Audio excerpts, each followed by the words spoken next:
ನೀವೆಲ್ಲ ಜೈ ಹಿಂದ್ ಹೇಳುವಾಗ ನಿಮ್ಮಲ್ಲಿರೋ ಎನರ್ಜಿ ಇದೆಯಲ್ಲ, that's wonderful. All I request is ಆ ಎನರ್ಜಿನ 365 ದಿನ ಪ್ರತಿ ಕ್ಷಣ ಕಾಪಾಡ್ಕೊಳ್ಳಿ ಅಂತ ನಾನು ರಿಕ್ವೆಸ್ಟ್ ಮಾಡ್ತೀನಿ. ನೀವೆಲ್ಲ ಮುಂದೆ ದೇಶನ ಕಾಯುವ, ದೇಶನ ಬೆಳೆಸುವಂತಹ ಯುವ ಸೈನಿಕರು. ಇವತ್ತಿ ರೂಮಲ್ಲಿ ಒಂದು 50 ಜನ ಇದ್ದೀರಾ ಅಂದ್ರೆ ಇದು 5,000 ಜನ ಆಗ್ಬೇಕು. GSS ಮಾಧ್ಯಮ ನಮ್ಮ ಚಾನೆಲ್ ಹೆಸರು ನ್ಯೂಸ್ ಫಾರ್ಮ್ಯಾಟ್ ಅಲ್ಲಿ ಇಲ್ಲ, ಯೂತ್ ಫಾರ್ಮ್ಯಾಟ್ ಅಲ್ಲಿ ಇದೆ.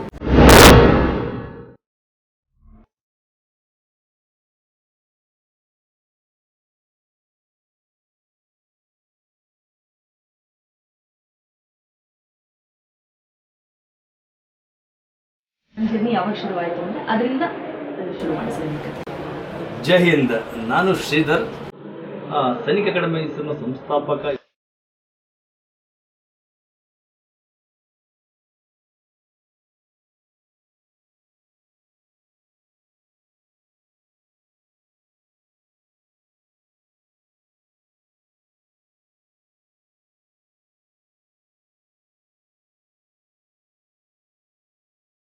ಜೈ ಹಿಂದ್ ಹೇಳುವಾಗ ನಿಮ್ಮಲ್ಲಿರೋ ಎನರ್ಜಿ ಇದೆಯಲ್ಲ, ದಟ್ಸ್ ವಂಡರ್ಫುಲ್.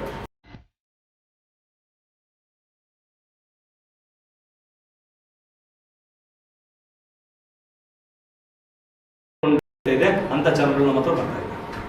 ಇವತ್ತು ನಮ್ಮ ಸೈನಿಕರ ಮೈಸೂರಿಗೆ, ನಮ್ಮ ಯೂಸ್ಗಳಿಗೆ, ನಮ್ಮ ಮುಂದಿನ ಭಾವಿ ಸೈನಿಕರಿಗೆ, ಭಾವಿ ಅಗ್ನಿವೀರಗಳಿಗೆ ಅವ್ರನ್ನ ಪರಿಚಯ ಮಾಡಬೇಕು. ನಮ್ಮ ದೇಶನ ಕಾಪಾಡಲಿಕ್ಕೆ ಹೊರಟಿರುವಂತ ನಮ್ಮ ಯುವ ಸೈನಿಕರುಗಳನ್ನ ಇವನ್ನ ಪರಿಚಯ ಮಾಡ್ಕೊಂಡು ಅವ್ರ ಸ್ಫೂರ್ತಿ ತುಂಬಬೇಕು.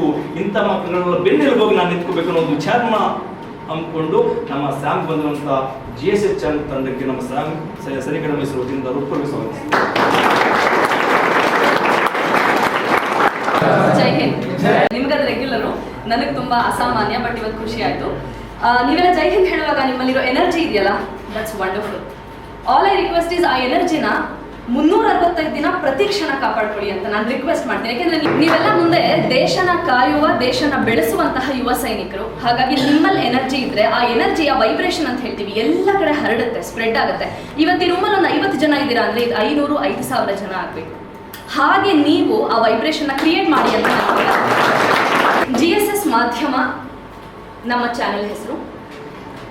ಎಲ್ಲರೂ ಚಾನೆಲ್ ಮಾಡ್ತಾರೆ, ಅದರಿಂದ ಒಂದಷ್ಟು ಪ್ರಚಾರ ತಗೊಳ್ಬೇಕು ಅನ್ನೋದು ಯಾವುದು ತಪ್ಪಲ್ಲ. ಅದೆಲ್ಲ ಇವತ್ತು ನಡೀತಾ ಇರುವಂತಹ ರೆಗ್ಯುಲರ್ ನಾರ್ಮ್. ಅದು ಪ್ರಚಾರ ತಗೊಳ್ಬೇಕು ಅಂತನೋ, ನ್ಯೂಸ್ ಮಾಡಬೇಕು ಅಂತನೋ, ಅಥವಾ ಅದರ ಮೂಲಕ ದುಡ್ಡು ಮಾಡಬೇಕು ಅಂತನೋ, ಕ್ಷಣ ಕ್ಷಣದ ಮಾಹಿತಿ ಕೊಡ್ತೀವಿ ಅನ್ನೋ ರೇಸ್ನಲ್ಲಿ ಇರ್ತಾರೆ. ಆದರೆ ನಾವು ನ್ಯೂಸ್ ಫಾರ್ಮ್ಯಾಟ್ ಅಲ್ಲಿ ಇಲ್ಲ, ಯೂತ್ ಫಾರ್ಮ್ಯಾಟ್ ಅಲ್ಲಿ. ಮುಂದಿನ ಪೀಳಿಗೆ ನಾವೆಲ್ಲ ಜೀವನ ಮಾಡ್ತಿದೀವಲ್ವ, ಇವತ್ತು ನಾವು ನೋಡ್ತಿದೀವಲ್ವ, ಇನ್ನೊಂದು 50-100 ವರ್ಷ ಹೋದ್ರೆ ಇಷ್ಟೇ ಸ್ವಾತಂತ್ರ್ಯ, ಇಷ್ಟೇ ಒಂದು ಉಲ್ಲಾಸ ಮುಂದಿನ ಜನರೇಷನ್ ಅಲ್ಲಿ ಇರುತ್ತಾ ಅನ್ನೋ ಪ್ರಶ್ನೆ ನನ್ನನ್ನ ಪರ್ಸನಲಿ ಕಾಡ್ತು. ಅಗ್ನಿವೀರ್ 2023-24ಗೆ ಅಗ್ನಿವೀರ್ಗೆ ತಯಾರಾಗ್ತಿರುವಂಥ ಮಕ್ಕಳಿಗೆ ನಮ್ಮ ಸೈನಿಕರ ಮೈಸೂರು ಯಾವಾಗಲೂ ಸ್ವಾಗತಿಸುತ್ತದೆ.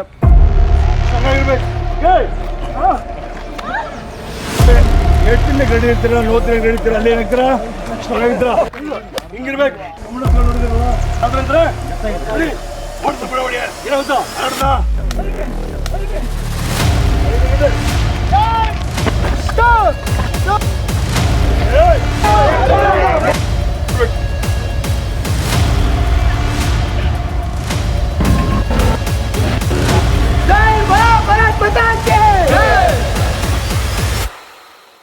ಇಲ್ಲಿ ಎಷ್ಟು ನೀವು ಕಡ ಹರಿಸ್ತೀರಾ ಅಷ್ಟೇ ನಿಮಗೆ ಶಕ್ತಿ ಹೆಚ್ಚಾಗುತ್ತೆ. ಅವಾಗ ಮುಂದಿನ ಪೀಳಿಗೆಗೆ ಏನಾದರೂ ಮಾಡಿ ಉಳಿಸಿ ಕೊಟ್ಟು ಹೋಗಬೇಕು ಅನ್ನೋದಾದ್ರೆ ಇವತ್ತಿನ ಸಣ್ಣ ಸಣ್ಣ ಕರೆಕ್ಷನ್ಸ್ ಏನು ಮಾಡ್ಕೊಳ್ಬೇಕು ಅನ್ನೋ ಒಂದು ಸ್ಪಾರ್ಕ್ ಬಂತು.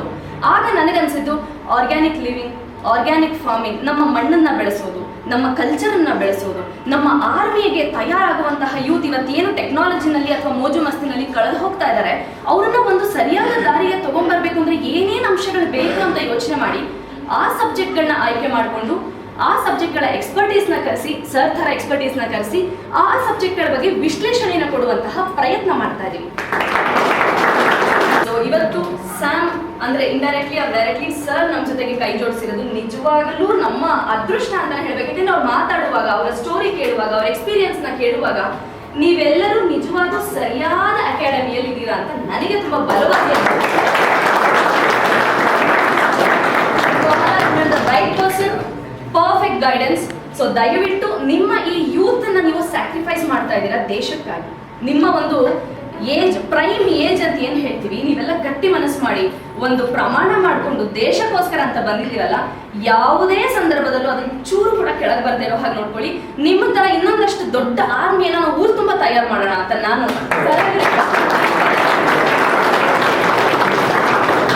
ಇಷ್ಟೇ ನನ್ನ ಆಸೆ, ನಮ್ಮ ಆಶಯ ಇಷ್ಟೇ. ಇದಕ್ಕಿಂತ ಹೆಚ್ಚು ಒಂದು ಸಾಸಿವೆ ಕಾಳಷ್ಟು ಏನೂ ಇಲ್ಲ. So I just request sir to please join hand with us ಅಷ್ಟೇ. ಮಕ್ಕಳಿಗೆ ಆಲ್ರೆಡಿ ಮುಂಚೆ ಇಷ್ಟೊಂದು ವಿಷಯಗಳನ್ನ ಗೊತ್ತಿರಲಿಲ್ಲ. ಅವರ ಮುಖ ನೋಡಿ ಅವ್ರ ಭಾವನೆಗಳನ್ನ ಅರ್ಥ ಮಾಡ್ಕೊಂಡು ನಾವು ಮಾತಾಡಿದ್ದಷ್ಟೇ. ಅಲ್ಲಿ ಕೇಳ್ಕೊಂಡಾಗ ಅಷ್ಟೊಂದು ಅವ್ರ ಬಗ್ಗೆ ನಾನು ತಿಳ್ಕೊಂಡು ಇರಲಿಲ್ಲ ಆ್ಯಕ್ಚುಲಿ. ಓಕೆ, ಅನ್ಕೊಂಡೆ ಸೇಮ್ ಆ ರೀತಿಯ ಕಾನ್ಸೆಪ್ಟ್ಗಳು ತುಂಬ ಚೆನ್ನಾಗಿದೆ ಅಲ್ವಾ. ಅವರಲ್ಲೇ ಈ ವಯಸ್ಸಿನಲ್ಲಿ ಇಷ್ಟೊಂದು ರಾಷ್ಟ್ರ ಬಗ್ಗೆ ಇಷ್ಟೊಂದು ಪ್ರೇಮ ಇದೆ ಅಂದಮೇಲೆ ನಿಮ್ಮಲ್ಲಿ ಅದರ ಬಿಸಿ ರಕ್ತ ಈ ಶರೀರದಲ್ಲಂತೂ ಇನ್ನಷ್ಟು ಹೆಚ್ಚಿರಬೇಕು ಇದೆ. ಇವತ್ತೋಸ್ಕರ ನೀವು ಮನೆಯನ್ನ ತೊರೆದು ಅದೊಂದು ತ್ಯಾಗ.